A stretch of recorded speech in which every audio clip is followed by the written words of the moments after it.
In 2022, Vietnam's GDP growth reached at 8.02%, exceeding the yearly target of 6 to 6.5%. Inflation was kept at 3.15%. Foreign direct investment reached $27.72 billion.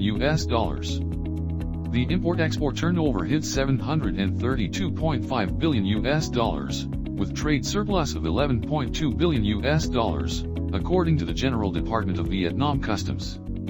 These are impressive results amid a decline in growth momentum among global economies, and a surge in inflation and living expenses.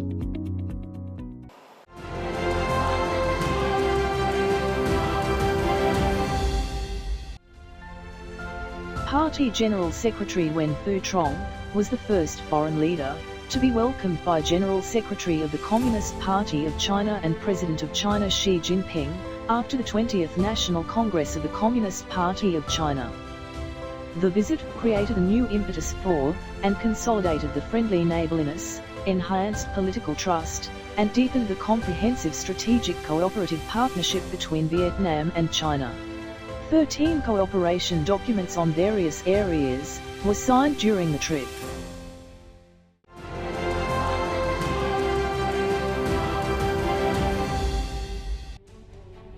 All the standing boards of the party committees, of the 63 provinces and centrally run cities, established steering committees for corruption and negative phenomena prevention and control.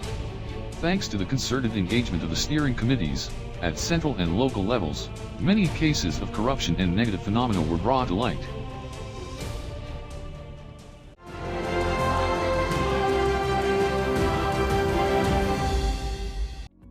For the first time, the Politburo issued 6 resolutions on socio-economic development and defense security safeguarding to 2030, with a vision to 2045 for 6 economic regions, to capitalize on their advantages and enhance connectivity within each region.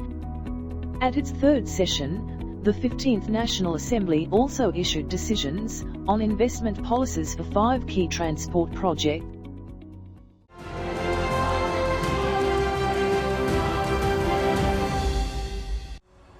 The 31st Southeast Asian Games, SEA Games, took place from May 5 to 23, shortly after Vietnam decided to resume international tourism, from March 15. With the successful hosting of the region's biggest sporting event, the country was highly valued for its organization, competition results, and promotion of its image, after more than 2 years fighting the COVID-19 pandemic.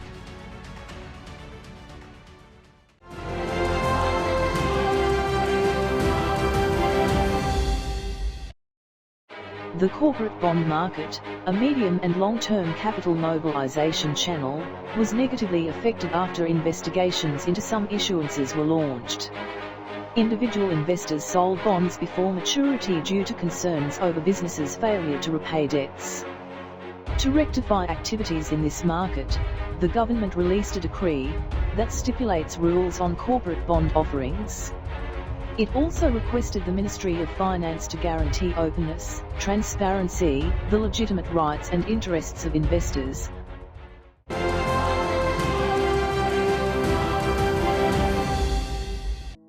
According to Google, Temasek, and Bain & Company, the gross merchandise value of Vietnam's digital economy was estimated at $23 billion in 2022, rising by 28% from a year earlier, the fastest growth in Southeast Asia. Data from the Ministry of Information and Communications showed that revenue in the digital economy in 2022 increased by over 10% year-on-year to $148 billion.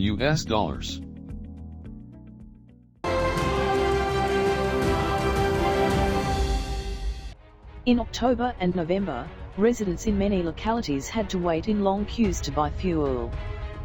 This situation came as a result of complex developments in the global oil market, and it also revealed problems in the management of petrol and oil trading. As directed by the government, the Ministry of Finance, the Ministry of Industry and Trade, and the State Bank of Vietnam promptly carried out solutions to tackle this situation.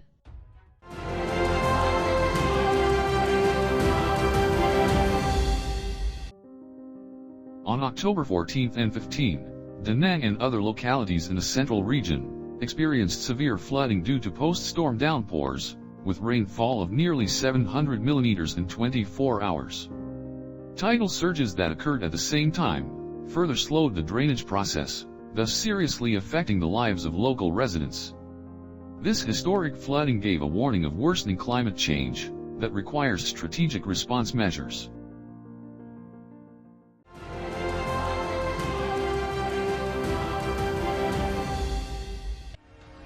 Vietnam's female football team became one of the 6 Asian representatives in the final round of the 2023 FIFA Women's World Cup.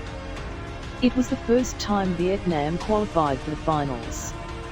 At SEA Games 31, the Vietnamese women's team also successfully defended their title championship.